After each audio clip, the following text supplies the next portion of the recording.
नमस्कार दर्शक हो. अँकर विशाखा प्रस्तुत गुजगोष्टीच्या 12व्या भागात तुमच्या सर्वांचं मनपूर्वक स्वागत. आपल्या गुजगोष्टी कार्यक्रमामध्ये सामान्यातल्या असामान्यत्वाशी आपण संवाद साधत असतो.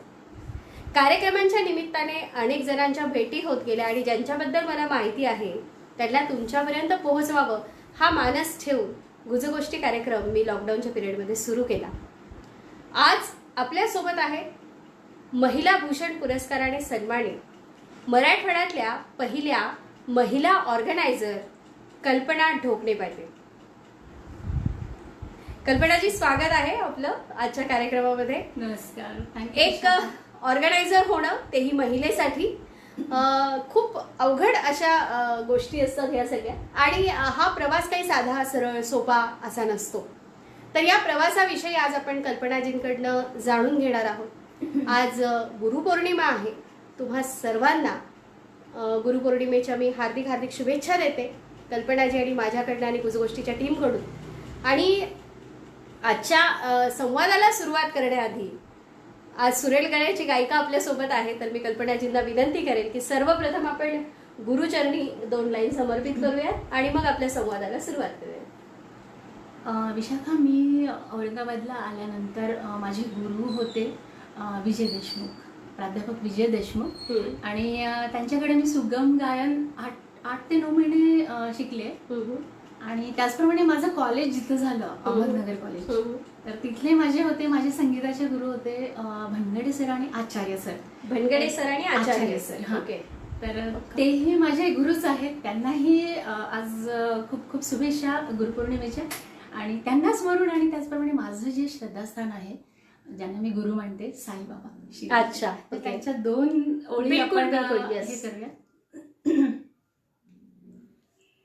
मिला है साई का आधार, करेंगे अब वो बेड़ा पार.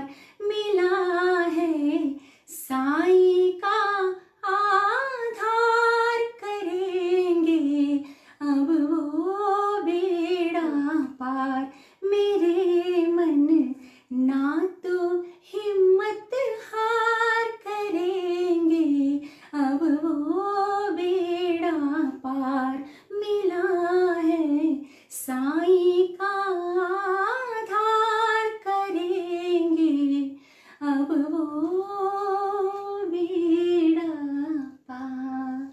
सही फरमाया कल्पना आपने, क्योंकि गुरु ही बेड़ा पार करने वाले होते हैं. कोरोना पेंडेमिक में हमारे गुरु ही है जो हमारा बेड़ा पार करवाएंगे.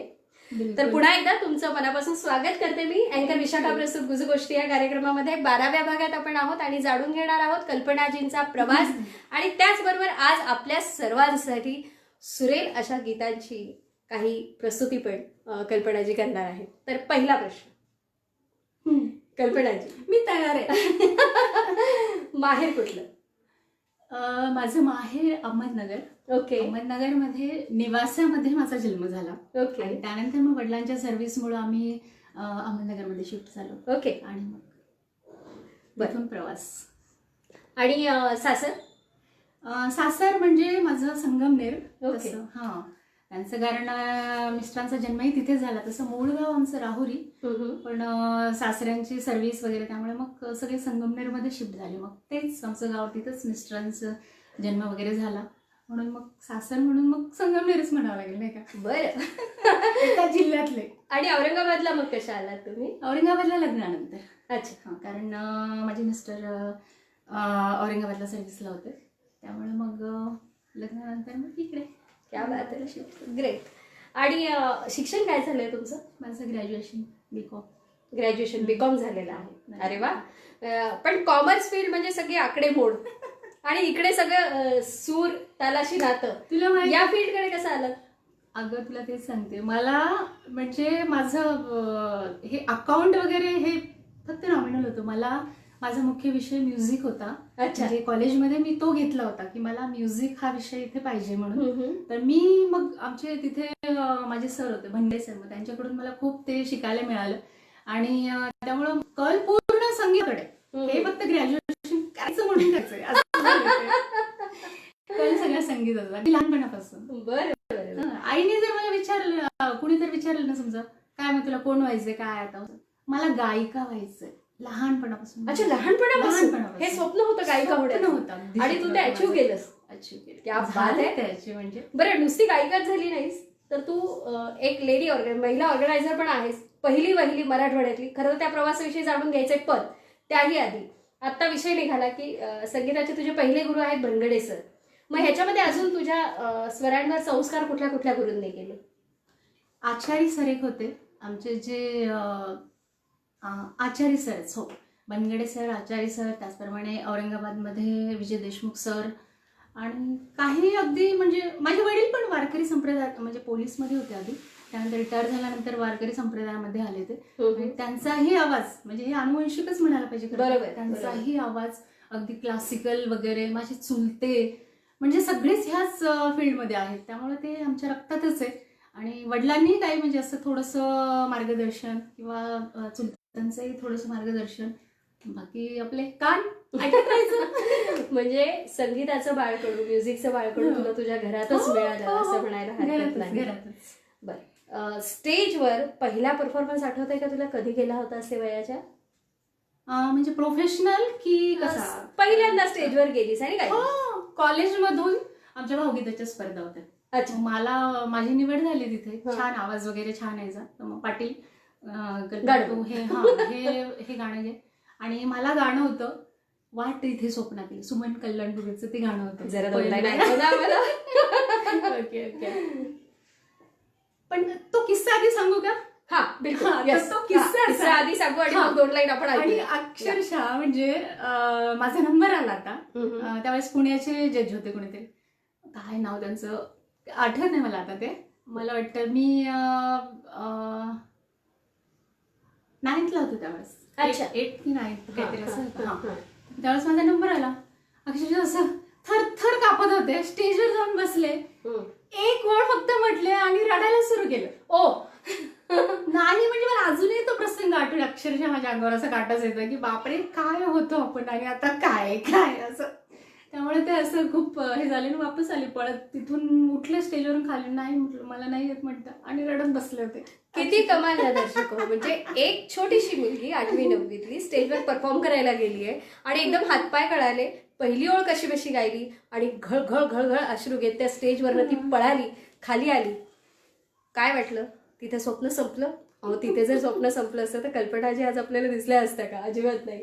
त्यांचं स्वप्न होतं गायिका व्हायचं आणि त्यांनी ते पूर्ण केलेलं आहे. असो, पण बोलता बोलता तू काय आम्हाला टांग मारू नकोस. ते वाट इथे स्वप्नातली विसरशील.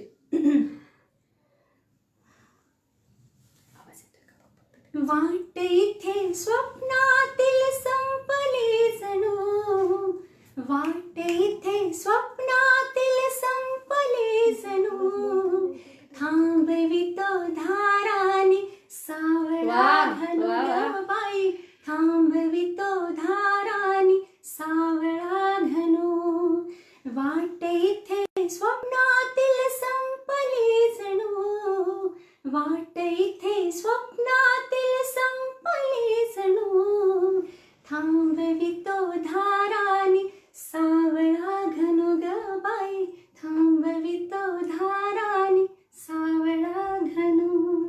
क्या बात आहे कल्पना. पण स्वप्नातल्या वाटा अशा लवकर संपल्या तर कसं व्हायचं? स्वप्नातल्या वाटा या अशा लांबच्या लांब असायला हव्यात नाही का? म्हणजे ती स्वप्न पूर्ण करण्यासाठी खूप धावता येतं. तशी तुझी धावपळ आम्हाला ऐकायची आहे.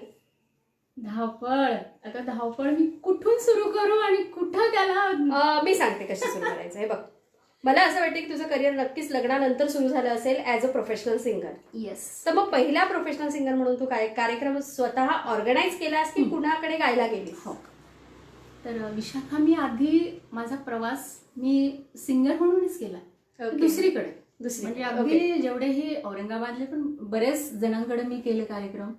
त्याचप्रमाणे अहमदनगरमध्ये किंवा अजून इतरत्र ठिकाणी. आता तर काय सगळ्या संपूर्ण महाराष्ट्रभर करते. येस. पण त्यावेळी माझी सुरुवात मी एक छोटीशी सिंगर म्हणूनच केली आहे. गणपतीच्या कार्यक्रमापासून मी सुरुवात केली आहे. अच्छा.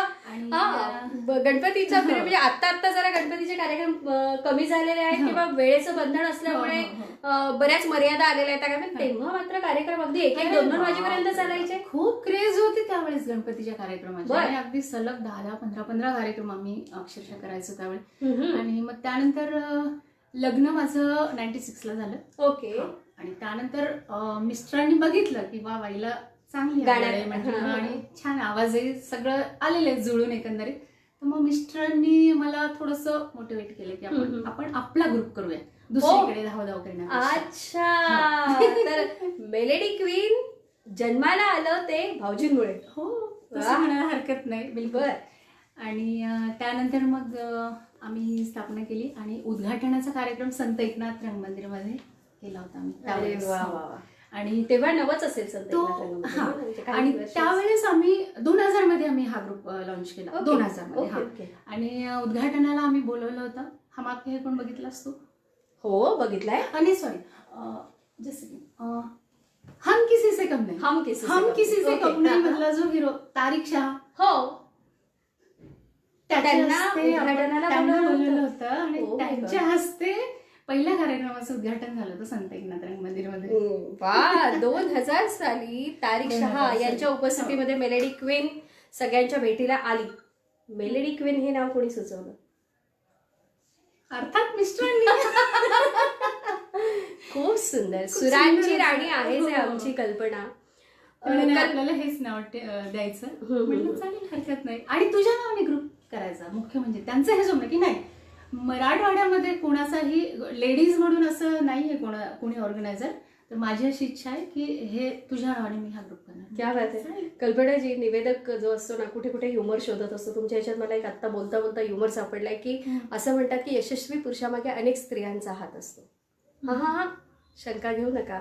अनेक स्त्रिया, मग त्यात आई आली, बहीण आली, बायको आली, मैत्रीण आली, पण यशस्वी स्त्री मागे फक्त आणि फक्त एका पुरुषाचा हात असतो आणि तो म्हणजे नवरा. हो की नाही? भाऊजींची जर साथ भेटली नसती तर कदाचित मेलेडी क्वीन जन्माला आली नसते.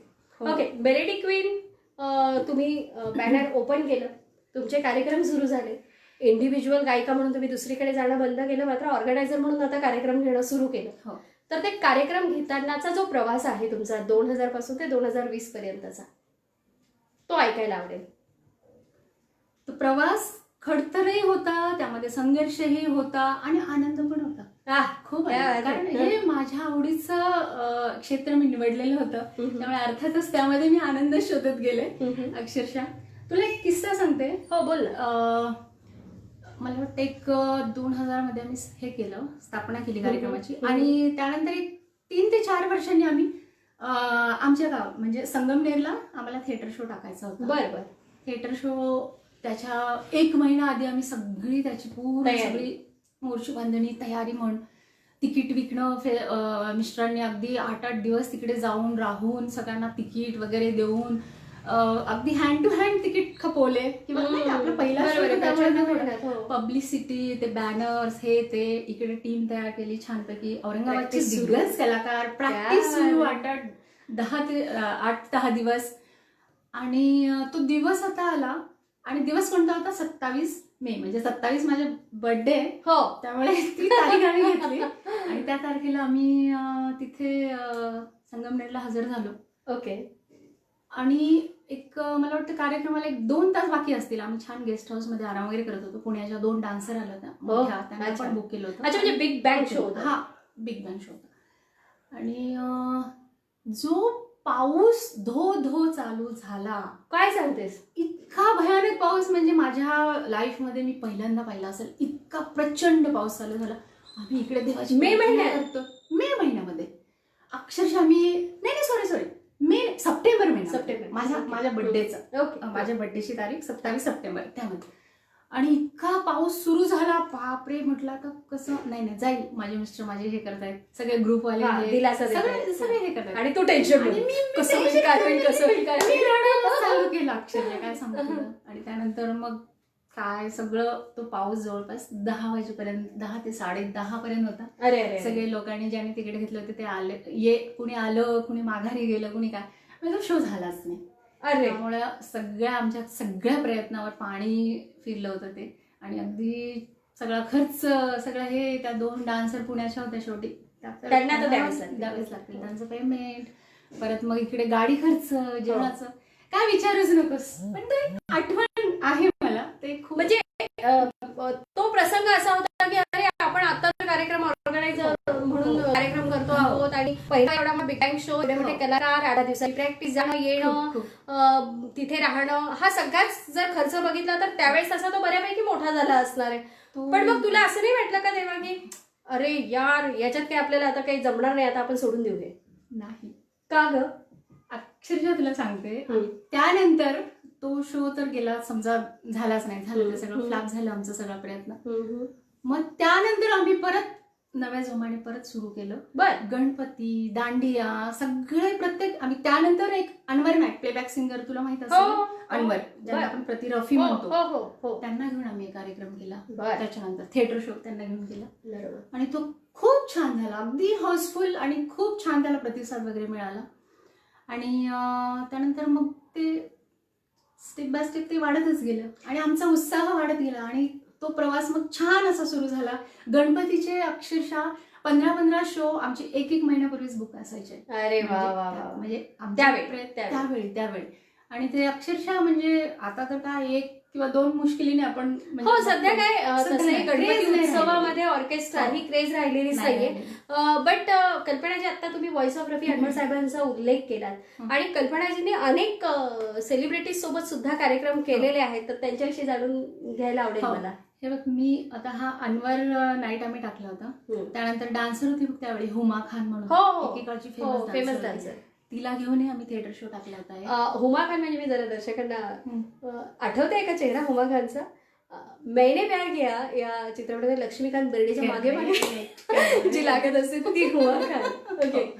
आणि त्यानंतर मग आदर्श शिंदे, ओके, प्रल्हाद शिंदे माझ्या घरी येऊन गेले. माहिती काय सांगते? घरी येऊन चहा पाणी करून गेले. भाग्यवान आहेस. माझी हार्मोनियम म्हणजे काढ बेटा तुझे हार्मोनियम काढ, असे आम्ही पलंगावर, भाड्याचंच घर होतं छोटंसं आमचं त्यावेळी, मग काढ तुझे हार्मोनियम काढ. हार्मोनियम त्यांच्या पुढे ठेवली. तो आता फोटो त्या अल्बम मध्ये ना तुम्ही आणला असतं तुला दाखवायला. आणि मला शेजारी बसवलं आणि म्हणे काहीतरी असं, मी त्यांचंच गाणं चंद्रभागेच्या तिरी म्हटलं. इतके खुश झाले ते, म्हणजे काय. आणि तो एक वेगळाच, इतकी मोठी हस्ती कल्पना पुढे थांबवते. म्हणजे आषाढी एकादशी आत्ताच झालीये, सगळेजण विठुनामात रंगून गेले होते आणि प्रल्हाद शिंदेजी तू त्यांना म्हणून दाखवले ते चंद्रभागेच्या तिरी, जरा 2 लाईन आमच्यासाठी गा ना. हार्मोनियम नाहीये बरं का आता.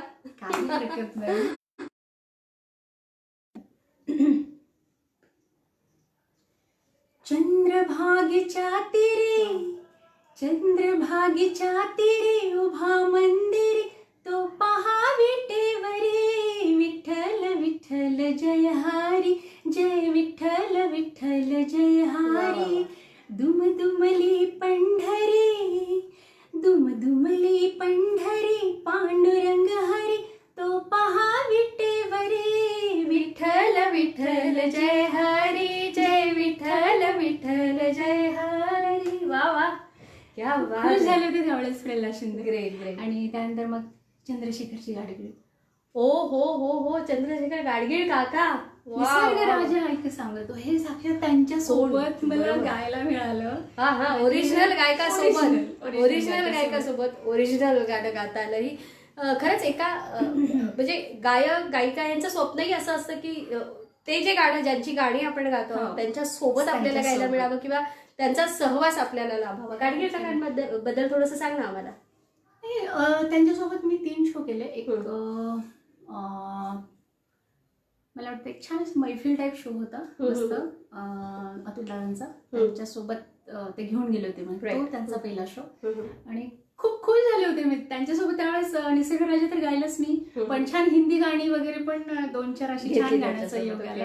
आणि म्हटले, मग त्यावेळेस ते म्हणले होते तू इथे काय करतेस, तुला मुंबईला यायचंय. मला त्यांनी मुंबईला यायचंय, तुझी जागा इथे नाहीये. म्हटलं नक्कीच, म्हटलं तुमचे आशीर्वाद असेल तर नक्कीच तिथपर्यंत पण जाईल. पण काय, घर संसार आहे आपला, सुटका करतो. अगदी खरं बोललीस आहे की आपण जरी एक कलाकार असलो तरी आपल्याला घर आहे, पतिराज आहेत आणि मुलं आहेत, तर ते त्यांचं सगळं बघावं लागतं. एक आई म्हणून, एक पत्नी म्हणून, एक सून म्हणून. तर या सगळ्या नात्यांना सांभाळत आपण ऐकतो आहोत आजच्या अँकर विशाखा प्रस्तुत गोष्टी कार्यक्रमाच्या 12व्या भागामध्ये कल्पनाजींचा प्रवास, अर्थात त्या महिला भूषण पुरस्काराने सन्मानित आहेत आणि पहिल्या महिला ऑर्गनायझर आहेत आपल्या मराठवाड्यातल्या. आपल्या मराठवाड्यात किती गोड शब्द येते. तर या गोड गळ्याच्या गायिकेला आता मला प्रश्न विचारायचा आहे, तो म्हणजे तुझ्या आवडत्या गायिकेचं आणि गायकाचं नाव आम्हाला हवंय.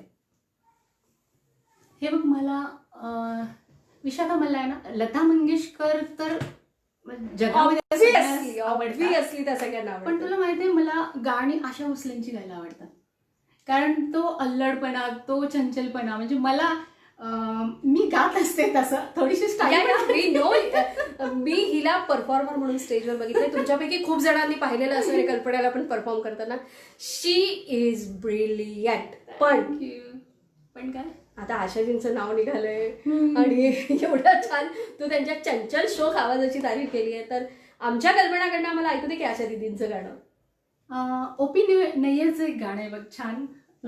ते समजा तुला अगदी त्या स्टाईल मध्ये. Yes, as if you are on stage. हो. So 1 2 3 music starts.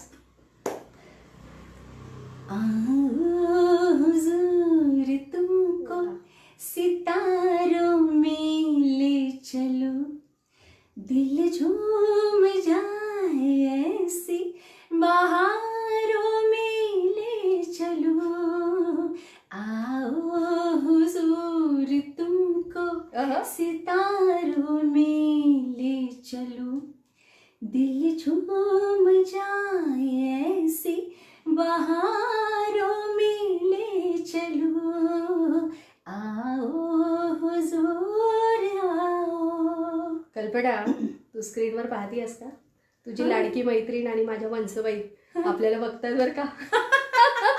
So Poonam दीदी, स्वागत आहे तुझं. Okay, high Poonam, love you. आणि हे झालं आशा दीदी. मेल व्हॉइस कुणाचा जास्त आवडतो? मला मेल व्हॉइस म्हटलं तर मोहम्मद रफी पण आवडतात आणि SP बालसुब्रमण्यमची गाणी मला आवडतात. अरे वा, क्या बात आहे. आणि संगीतकार तुझ्या? संगीतकार तर खूप आहेत गं, म्हणजे अशी जुनी वगैरे नाही का. म्हणजे मला मदन मोहन तितकेच आवडतात, शंकर जयकिशन, परत C रामचंद्र, परत तो गुलजारच्या काही गझल त्या आवडतात मला, गुलाम अलींच्या त्या. म्हणजे काय मी सांगू नाही शकत तुला की एक असं पर्टिक्युलर नाव सांगू नाही शकत. खरंय. कारण प्रत्येकाचं स्वतःचं असं एक वेगळं वैशिष्ट्य आहे आणि त्यांच्या त्या वैशिष्ट्यांमुळे आपल्याला आवडतात. आरडी त्यांच्या व्हर्सिटॅलिटीसाठी आपल्याला आवडतात. मदन मोहनचं जे शांत आणि असं एकदम असं गंभीर, खूप छान सुदिंग म्युझिक जे आहे ते आपल्याला त्यांचं आवडतं. ओपी नय्यरनी ज्या पद्धतीने आशाताईंच्या आवाजाचा वापर केलेला आहे प्रत्येक गाण्यामध्ये, तर ते एक वेगळेपण त्यांनी प्रत्येकाने आपापलं जपलेलं आहे. गुलजारजींचा विषय तू काढलात. गुलजारच्या लेखणीतनं निघालेले शब्द आणि त्याला नंतर संगीतबद्ध केल्यानंतर गायकांनी जे प्रेझेंट केलेले ते आपल्याला सर्वांनाच प्रचंड आवडणारे आहे. तर गुलजारजींच्या लेखणीतनं उतरलेली एखादी गझल, गुलाम अली साहेबांचंही तू नाव घेतलंस की तुला ते आवडतात म्हणून, तर त्यांची एखाद्या गझलच्या 2 लाईन गा ना तू. गुलजारची बघ, RD बर्मननी संगीतबद्ध केलेली एक 2 लाईन तुला आठवते. कदाचित तूही त्या कार्यक्रमात, आपण थिएटरला तो शो केला होता, तू पण माझ्यासोबत. ओके. तो गझलचा आपण केला होता तो कार्यक्रम.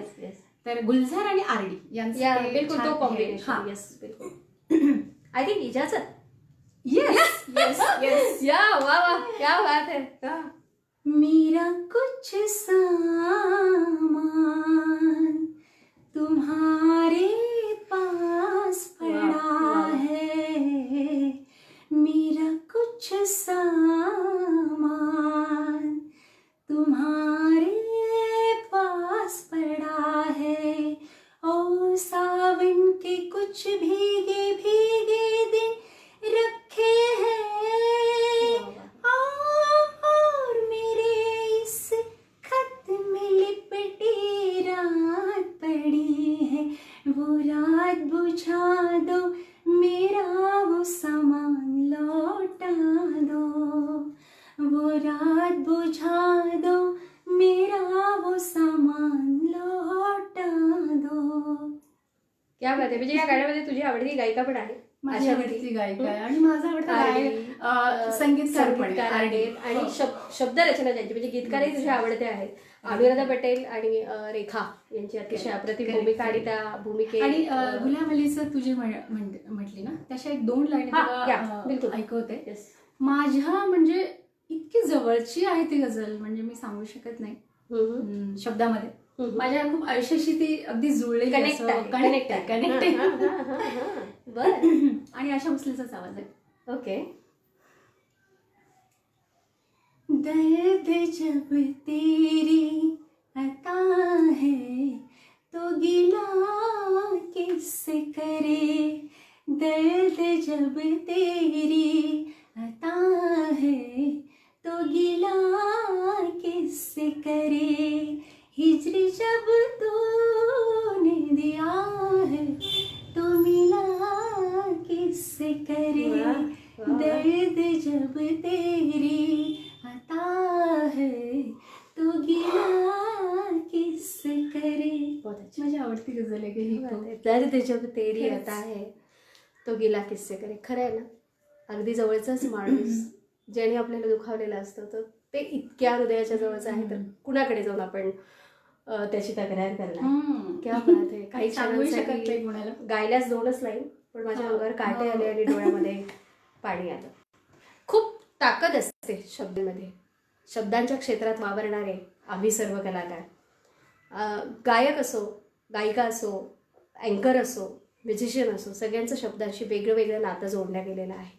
आणि शब्दांमध्ये भाव पेरून जे गात असतात ते गाणं हृदयाला इथे इथे लागत असतं आणि तशाच ह्या 2 लाईन हृदयाला लागलेल्या आहेत. असो, आपण प्रवास जाणून घेतो आहोत मेलेडी क्वीन कल्पना ढोकणे पाटील यांचा. आणि कल्पनाजी, ऑर्गनायझर म्हणून तुम्ही तो संगमनेरचा एक आम्हाला अनुभव सांगितला, पण असा वेगळा तुम्ही एक कलाकार आहात आणि असा वेगळा काही अनुभव तुम्हाला स्टेजवर की ॲप्रिशिएशन जे आहे समोरून येत असतं आपल्याला ऑडियन्स मधनं, तर असा एखादा प्रसंग जो कायम तुमच्या लक्षात राहिला की ऑडियन्स मधलं ते ॲप्रिशिएशन तुमच्या आजही त्या टाळ्या काढण्यात येत आहेत आणि ते ॲप्रिशिएशन कुठल्या गाण्याला किंवा कुठल्या परफॉर्मन्सला तुमच्या मिळालेला आहे? अशी तर खूप प्रोग्राम्स आहेत विशाखा, पण एक आठवण तुला सांगते. आम्ही गुलबर्गाला म्हणजे कर्नाटक स्टेटमध्ये गेलो होतो. ओके. गुलबर्गा, तिथे ऑर्केस्ट्रा. अच्छा, म्हणजे या फक्त महाराष्ट्रात जात नाही तर महाराष्ट्राबाहेर पण जातात. Please note. हां, तर गुलबर्गेला आम्ही गेलो होतो. ते मोठा असंच खूप मोठी टीम नेली होती आणि तिथे ते आयोजक आले अगदी म्हणजे आमची राहण्याची वगैरे सगळी सोय केली. आणि त्यांना काय वाटलं की कदाचित आता हे सगळं गात असतील कन्नडा वगैरे, म्हणजे सगळ्या लँग्वेजेस. आणि अच्छा ते त्यांच्या ह्याच्यामध्ये काय हिंदीतून अच्छा ये आप कन्नडा वगैरे है ना, गा सकते ना. आम्ही सगळे एकमेकांकडे, मी माझे मिस्टर वगैरे बघायला लागले सगळे. डान्स ग्रुप होता माझ्यासोबत जवळपास 4 ते 5 जणांचा. नहीं सर हम हिंदी वगैरह गाते हैं, हिंदी या मराठी वगैरह. नहीं मराठी तो नो नो नो मराठी बिलकुल नाही, तिकडे चालतच नाही. कन्नडा तो देखो ना आप कुछ. मग आम्ही त्यावेळेस काय केलं, तिथले जे पॉप्युलर गाणे होते म्हणजे कन्नडमधले जे पॉप्युलर गाणे होते त्यांना म्हटलं प्लीज क्या हमें वो दे सकते हैं 4-5 गाने, 2 या 4 गाने. हाँ बिल्कुल बिल्कुल बोले, हम आपको ला देंगे, कैसेट देंगे, सब देंगे, आप वो थोड़ा प्रिपेयर करो. ठीक है. आणि हे तुम्हाला कधी दुपारी सांगितलं त्यांनी? आणि कार्यक्रम 1-3 तास आधी समजा, दुपारी समजा एक कार्यक्रम त्यावेळी 9ला चालू व्हायचे बघ. आणि एक 5-5:30 आम्ही जेवण वगैरे केल्यानंतर आराम करत होतो त्यावेळेस त्यांनी ते सांगितलं. ठीक आहे, मग त्यांनी आणून दिलं, म्हटलं चालेल द्या. मग आम्ही काय केलं, ते 3 कन्नड गाणे आम्ही प्रिपेअर केले. आम्हाला काहीही धचा मा पण येत नव्हता कन्नडीमध्ये, क पण येत नव्हता कन्नडाचा. आणि ते अक्षरशः म्हणजे मी तुला तो हे सांगू पण त्याचे उच्चार फक्त तुम्ही. आमच्यामध्ये एक जण एक नांदेडचे जे कपल होते, फेमस डान्सर आहेत दोघं पण, तर ते होते. त्यांना ते येत होतं बऱ्यापैकी, म्हणजे कन्नडा वगैरे साऊथ इंडियन असल्यामुळे. मग त्यांनी ते हिंदीमध्ये आम्ही म्हणे मॅडम मी तुम्हाला हिंदीमध्ये लिहून देतो, ती ट्यून वगैरे थोडंसं हे केलं आणि छान आम्ही एक सोलो, माझ्या जो सिंगर होता मुंबईवरून आम्ही त्यांना बोलवलेलं होतं, त्यांनी एक छान सोलो म्हटलं. एक दुसरं डुएट आम्ही दोघांनी छान रेडी करून घेतलं त्यांनी. कन्नडा म्हणजे अक्षरशः मला तू आता जर त्याचा एक शब्द विचारला ना मला सांगता नाही येणार. पण आणि 2 ते 3 याच्यावर आम्ही डान्स टाकले. इतके लोक खुश झाले म्हणून सांगू मी तुला. आणि त्यानंतर सलग 3 वर्ष आम्ही त्या गुलबर्ग्याला कार्यक्रम केला. सलग 3 वर्षासाठी. मग आणि त्यानंतर आम्हाला तिथून त्यांनी म्हणजे बेस्ट ऑर्केस्ट्रा ग्रुप म्हणून आम्हाला त्यांनी एवढं मोठं सर्टिफिकेट दिलं तिथल्या महापौरांनी. क्या बात आहे. हा एक खूप छान अनुभव होता. म्हणजे कल्पना, म्हणजे बघ खूप ठिकाणी आपण हे ऐकलेलं असतं ना की संगीताला भाषेचं बंधन नाही.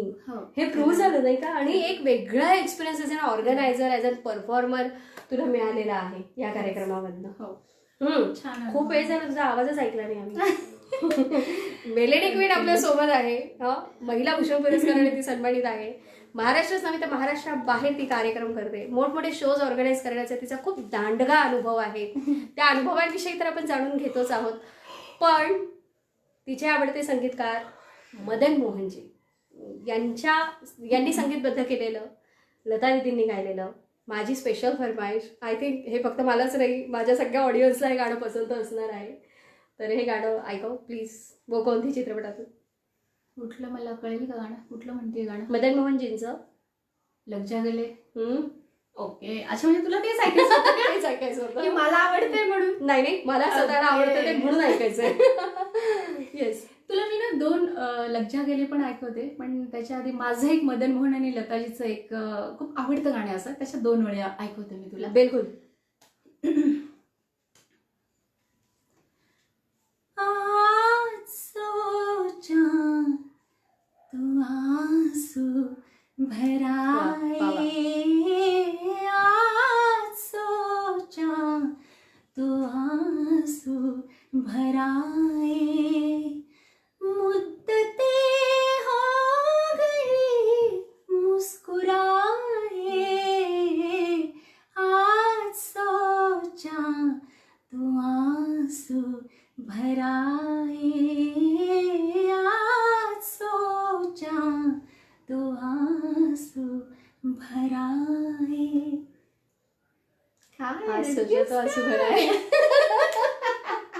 काय आहे किती कोरोना मुश्किल असतं pandemic- तो. नाही, प्रत्येकाच्या डोळ्यात पाणी अरे येतं. कोरोना पॅन्डेमिकचा काळ आहे आणि सगळे स्ट्रेस मधनं जात आहे. आई गं. मी पण स्ट्रेस मध्ये आहे. तुम्हाला तर असं वाटत असेल की मुलाखती घेते हे करते एकदम. नो, स्ट्रेस मला पण आहे. बट ऑब्व्हियस आहे की मदनजींची रचना, लता दीदींचा जो दर्द त्या गाण्यामध्ये उतरलेला आहे की ते असं आपोआप येतं, सांगावं लागत नाही. नाही, काटा झाला पाहिजे अंगावर अक्षरशः. पण आता ना बाहेर पाऊस चालू आहे, छान इतकं रोमॅन्टिक वातावरण आहे आणि लग्न गेले झालं नाही तर मला वाईट वाटेल. म्हणजे एक रोमॅन्टिक गाणं आहे का? खूप छान. लग जा गले के फिर हंसी रात हो न हो, शायद फिर इस जन्म में मुलाकात हो न हो, लग जा गले के फिर हंसी रात हो न हो, शायद फिर इस जन्म में मुलाकात हो न हो, लग जा गले. कडवं होऊ दे. हमको मिले हैं आशे घड़ियां नसीब से, जी भर के देख लीजिए हमको करीब से, फिर आपके नसीब में ये बात हो न हो, शायद फिर इस जन्म में मुलाकात हो न हो, लग जा गले.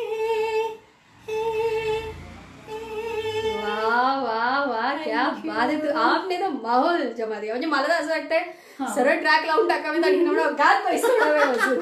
पण आपल्याला महिला ऑर्गनायझर फर्स्ट आहेत मराठवाड्यातल्या कल्पनाची. आणि कल्पनाची आपली नाती अनेक असतात. म्हणजे आपण स्वतःशी स्वतःचं असलेलं तर नातं आहेच, पण आपली इतरही नाती आहेत. हो. ऑर्गनायझर म्हणून जबाबदाऱ्या पण प्रचंड असतात. हे सगळं करत असताना तुम्ही एक आई आहात. मुलांच्या संगोपनात आपल्या करिअरचा काही अडथळा? मला इथे थोडंसं इमोशनल होईल मी. पण तेजूचा जन्म बघ 97ला झाला. लग्नानंतर 1-1.5 वर्षानंतर. तो 1.5 महिन्याचा होता त्यावेळेस आम्ही कार्यक्रम चालू केले होते. आणि अक्षरशः म्हणजे त्याला घेऊन माझे मिस्टर तिकडे बसायचे. मग मध्येच एखादं गाणं व्हायचं, मध्येच त्याला मग काही दूध वगैरे समजा, मग तिकडे मी जाणार, त्याला बघणार थोडंसं, परत इकडे येणार स्टेजवर, परत मग त्याच ह्याच्यात गाणं म्हणणार. आणि त्याला मला खूप कमी वेळ देता आला ॲक्च्युली. माझ्या आईवडिलांकडेच तो जास्त राहिला. आणि अजूनही तो मला इतकं समजून घेतो. पाणी पिया दे. थँक्यू.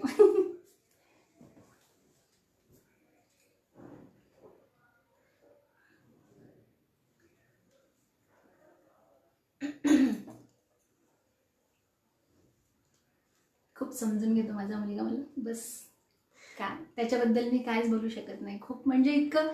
मग मी तुझा कार्यक्रमाला मी करतो, मॅगी करतो, मी काही करतो, मी काही पण हे करतो. जर उशीर झालाय तुझा, तू तुझा आधी हे कर.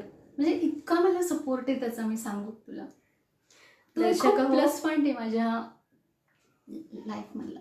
दर्शक हो, वपू काळे यांचं एक वाक्य आहे. वपू काळे म्हणतात की मुलं आपली उत्तम क्रिटिक असतात. त्या वाक्याला एका वाक्याची जोड मला नक्कीच द्यावी वाटेल. कारण तू जसं तेजूबद्दल बोललीस किंवा माझी मुलगी आहे, मला या गोष्टीसाठी तिचा जो सपोर्ट मिळाला, तर मुलंही आपले उत्तम सपोर्टर असतात.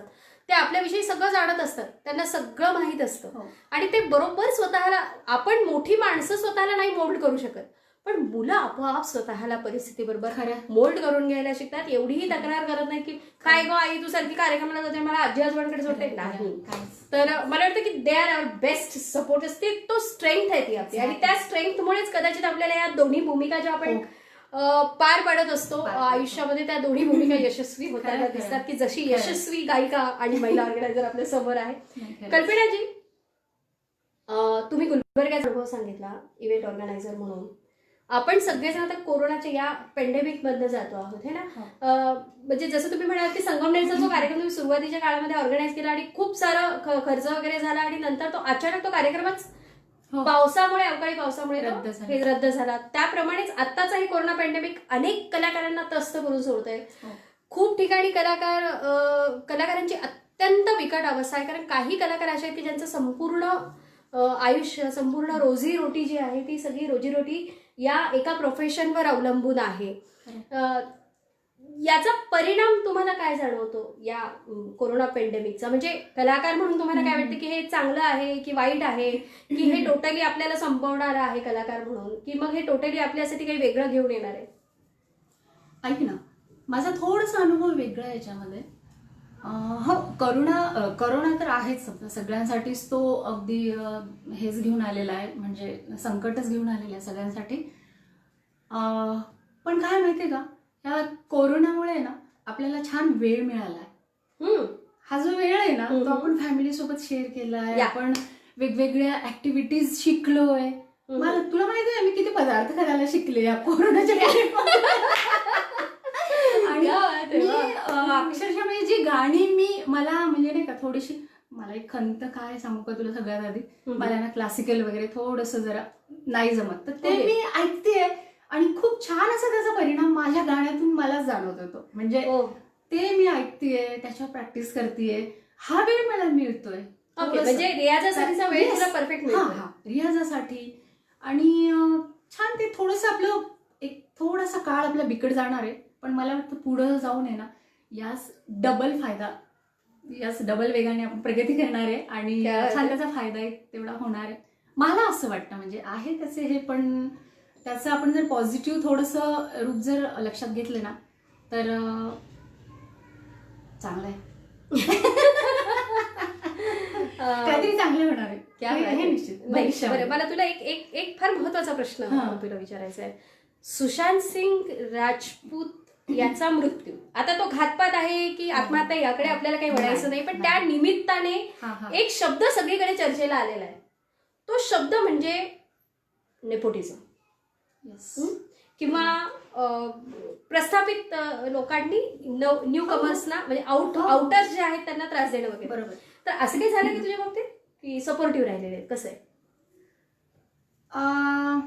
नाही, तसे नाही झालेलं. अगदी सगळीकडे खूप छान रिस्पॉन्स.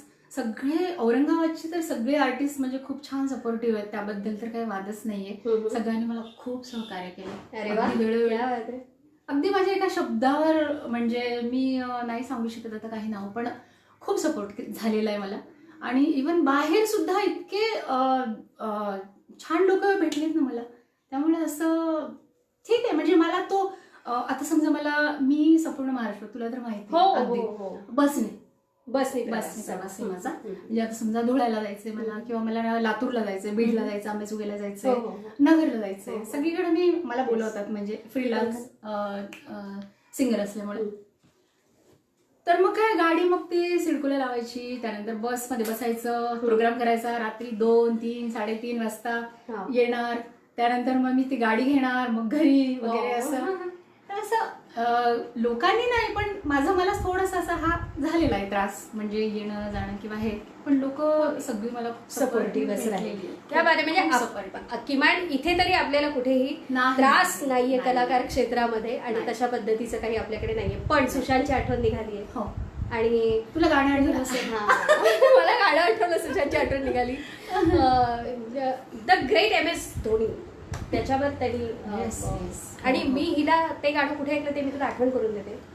परभणी शहरामध्ये कार्यक्रम होता अब्दुल समी सौदागर यांचा, आणि तिथे तू 31 डिसेंबरच्या कार्यक्रमात हे गाणं म्हटली होतीस, आणि तिथल्या विद्यार्थिनींनी तुला प्रचंड प्रतिसाद दिलेला होता. सो आम्ही काही तुला त्याच्याशिवाय आम्ही काही रिलीव्ह करणार नाही. आता ते कॉल तुझे यू प्यार करेगा 2 वेळा ऐकवते मी तुला त्याच्या. तू आता है सीने में जब जब सांसें भरती हूँ, तेरे दिल की गलियों से मैं हर रोज गुजरती हूँ. हवा के जैसे चलता है तू, मैं रेत जैसे उड़ती हूँ. कौन तुझे यूं प्यार करेगा जैसे मैं करती हूँ.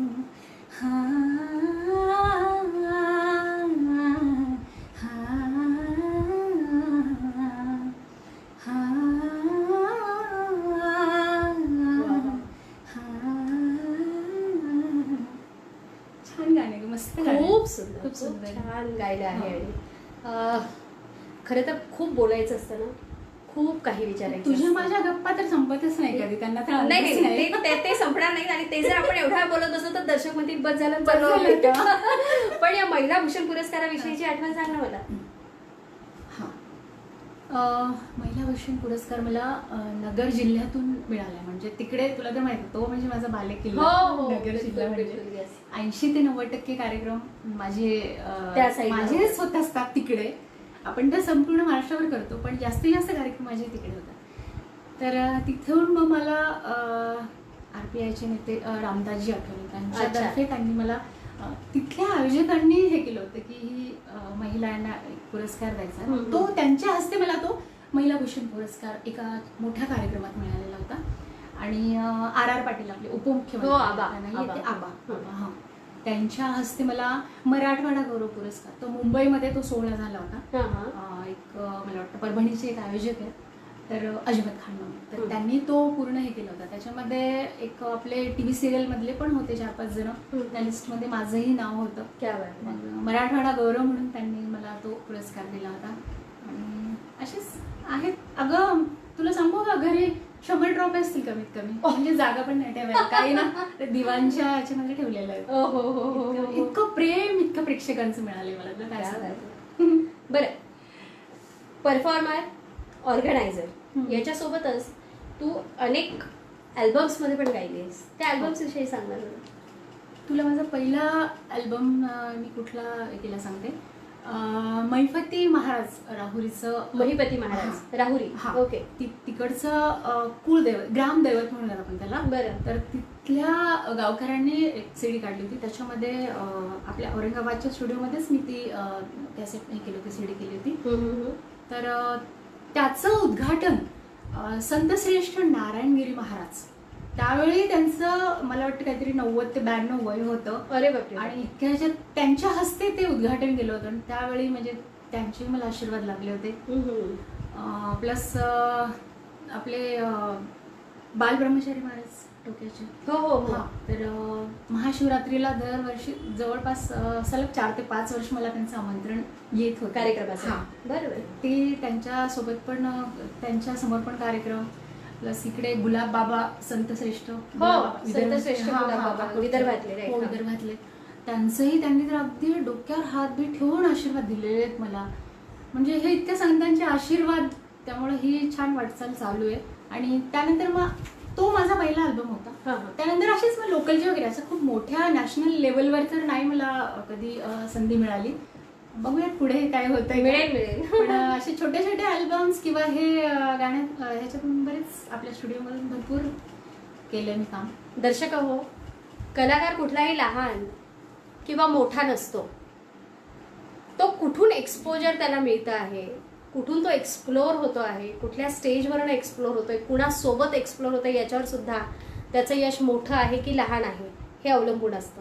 पण मला वाटतं कल्पनाजींनी जी खंत बोलून दाखवली की बाबा मला छोटे छोटे अल्बम आहेत माझे, पण ते छोटे नाही आहेत. तुम्ही जे अल्बम केलेले आहेत ते अनेकांपर्यंत पोहोचलेले आहेत आणि अनेक जण तुम्हाला ऐकत असतात त्या अल्बम्समधून. आणि आज गुरुपौर्णिमा आहे, आपल्या गुरु चरणी आपण हीच प्रार्थना करूयात की लवकरात लवकर आपण एक सेकंड. हां, बोल पटकन. अच्छा, हे जे अल्बम्स तुमचे आलेले आहेत त्या सगळ्यांनी ऐकलेले आहेत आणि गुरुपौर्णिमेच्या निमित्ताने आपण गुरुकडे आशीर्वाद तर नक्कीच मागणार आहोत की तुमचं नाव जे आहे ते अजून मोठ्या मोठ्या अल्बम्सवरच नाही तर चित्रपटाच्या प्लेबॅक सिंगर्सच्या यादीत पण यावं म्हणून या ठिकाणी आज अँकर विशाखा प्रस्तुत गुजगोष्टीच्या 12व्या भागात आपण ऐकतो आहोत व्हर्सेटाईल सिंगर आणि महिला लेडी ऑर्गनायझर कल्पना ढोकणे पाटील यांना. आणि आजचा हा कार्यक्रम पाहत असताना गुरुपौर्णिमेच्या मुहूर्तावर आपल्याला आदरणीय संगीता वहिनी पारनेरकर पाहत आहेत. मी वहिनींना इथूनच चरण स्पर्श करते आणि मी असं समजते की वहिनींच्या रूपात आता दादा सुद्धा आपला कार्यक्रम ऐकत आहे आणि खूप मोठं भाग्य आहे हे आमच्यासाठी. म्हणजे खरंय, आजचा योग वेगळाच होता आणि छान जुळून आलेला आहे तो. कल्पनाजी, आयुष्य तेच आहे आणि हाच पेच आहे. म्हणजे आयुष्य खूप मोठं आहे, खूप काही काही होत असतं आयुष्यामध्ये, खूप दर स्ट्रेसमध्ये आपण असतो, तरीही जगणं खूप सुंदर आहे. खरं जगावं लागतं. या कोरोनाच्या पॅन्डेमिकमध्ये अनेक कलाकार आपला आत्मविश्वास गमावून बसलेले आहेत. तुम्ही मगाशी म्हणालात की रियाजाला वेळ मिळालेला आहे, त्यामुळे आता जरी थोडंफार फायनान्शियली आपल्यावर बर्डन आलेलं असतं ते पुढे आपल्याला भरपूर त्याच्यातून मार्ग निघणार आहेत आणि भरपूर काहीतरी अजून आपल्यासाठी परमेश्वराने छान छान समोर ठेवलेलं आहे. फक्त तिथपर्यंत आपल्याला पोहोचायचं. जसं की रतन टाटा म्हणाले की 20-20 हे वर्ष फक्त जगण्याचं आहे. जगण्यासाठी जे लागतंय ते आपण 21 पासून सुरू करू की पुन्हा एकदा. क्या बात आहे. बरं, खूप वेळ नाही घेणार आता, जरा आमच्या गुजगोष्टीविषयी बोला की काय, कसं वाटलं आमचं गुजगोष्टी? ओ बापरे, गुजगोष्टीविषयी काय बोलू मी. Vishakha, great, you are great. तू माझ्याविषयी म्हणून माझी नाही, पण हे तू सुरू केलेलं आहेस. गुजगोष्टी म्हणजे विशाखा आहे आमच्यासाठी, तर तेच आहे. ऍक्च्युली तुझा मला वाटतं हा 12वा एपिसोड आहे आणि तुझा पहिला एपिसोड पासून आम्ही बघतोय तुझा प्रवास. इतका सुंदर, अप्रतिम, म्हणजे प्रत्येक एपिसोड आम्ही बघतोय. आता ऍक्च्युली मी फेसबुकवर नाहीये, पण माझा मुलगा असल्यामुळे त्यामुळे तुझ्या प्रत्येक एकही मिस करत नाही तुझे एपिसोड मी. आणि तुझा पहिला एपिसोड पण तू मला वाटतं फायनान्शियल परोपकारी साहेबांसोबत होता तो. तर त्यातूनही खूप छान अगदी बचतीचं महत्व म्हणा किंवा पैशाचं नियोजन कसं करायचं, खूप छान असं तोही एपिसोड. आणि काय बोलू का, तुझे प्रत्येक एपिसोडच खूप सुंदर आहेत.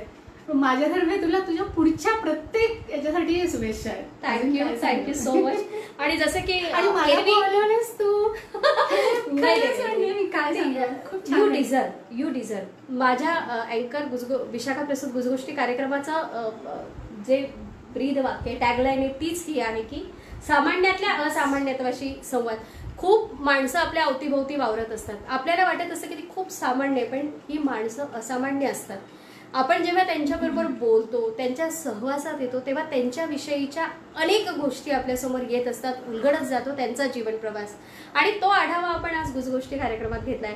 एरवी मी सगळ्यांना फक्त दाखवत असते की हे हा माईक हा माझा श्वास आहे आणि हा तुमच्याकडे पोहोचेल, पण आज आलेली आहे कल्पना येते तर तिच्या हातात देताना मला फार आनंद होतोय की you are the first person की पर्सनली त्याच्या हातामध्ये मी त्या व्यक्तीच्या ही ट्रॉफी देते आहे की ही तुझ्याकडे कायमची आठवण राहणार आहे, तर ही ट्रॉफी स्वीकार करा. खिचखिच. आमच्याकडे कॅमेरा नाहीये पण आम्ही फोटो काढले अशा आविर्भावामध्ये जरा एकदा. थँक्यू. आणि कल्पनाजी खूप खूप मनापासून आभार मानते मी अँकर विशाखा, टीम गुजगोष्टी आणि माझे सर्व दर्शक जे आहेत त्यांच्यातर्फे की आपण इथे आलात, माझ्या छोट्याशा विनंतीला मान देऊन आणि तुम्ही मान्य केलं की यस मी मुलाखत देते. खूप जण असे थोडंसं नाही नको काय बघू नंतर सांगतो किंवा पुढच्या वेळेस बोलते तुझ्याशी नाही, म्हणजे कसं आहे थोडंसं सध्या जरा शेड्यूल बिझी आहे ना, असे बरेच उत्तर ऐकायला मिळतात. पण मैत्रीण आहे आणि मैत्रिणीला हक्कानी असं म्हणता येते. बरं मी काय म्हणते, पण आता आपण जरा समारोहात आहोत, एवढा छान कार्यक्रम झालेला आहे, इतकं छान मोटिवेट केलंय, तर एक शेवटचं छान गाणं एका कडव्यासहित जर झालं तर. हे मला आहे ना, मी तुला सांगितलं की जुने संगीतकार मला आवडत होते. हो हो हो. मला A.R. रहमान पण तितकंच आवडतं. ओ हो. A.R. रहमान म्हणजे तुझाही आवडता असेलच तो, कारण त्याची गाणी इतकी काहीतरी अशी वेगळाच प्रवास आहे त्याचा. तर त्याचं एक छान गाणं मला माझ्या आवडीचं गाणं आहे. येस येस बिलकुल. तुझ्या आवडीच्या गाण्याने आपण समारोप करूया कार्यक्रम. चालेल.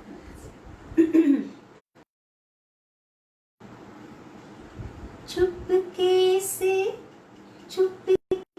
से रात की चादर तले चांद की भी आहट ना हो, बादल के पीछे चले जले कतरा कतरा गले कतरा कतरा रात भी ना हिले आधे आधे रात भी ना हिले आधे आधे चुपके से लग जा गले रात की चादर तले. क्या बात. मला वाटलं कडवं पण घेणार असतो. But thank you so much. आपण ऐकत होतो आज अँकर विशाखा प्रस्तुत गुजगोष्टी कार्यक्रमामध्ये मराठवाड्याची पहिली महिला ऑर्गनायझर, महिला भूषण मराठवाडा गौरव पुरस्काराने जिला सन्मानित करण्यात आलेला आहे. तिचा एक आगळा वेगळा असा हा संगीतमय प्रवास आणि मेलेडी क्वीन कल्पना ढोकणे पाटील आपल्या प्रत्येक हाकेला ओ देऊन असंच पुढच्या अनेक कार्यक्रमांना मी तिला बोलवत राहणार आहे आणि तिने येत राहावं अशी मी तिला विनंती करेन. आणि पुन्हा एकदा सर्व दर्शकांसाठी आकडा वाढतो आहे. शहरामध्ये 10 तारखेपासून कडक लॉकडाऊन होणार आहे. गरज असेल तरच घराबाहेर पडा. 6500+ आकडा आज आपल्या नजरेसमोर आहे. Please please please Aurangabadkar, Kalpanaji तुम्ही पण प्लीज म्हणा, प्लीज प्लीज घरात राहा, सुरक्षित राहा, स्वतःची काळजी घ्या, घरच्यांची काळजी घ्या आणि हो तुम्ही घरी राहावं म्हणून तर गुजगोष्टी सुरू केल्या.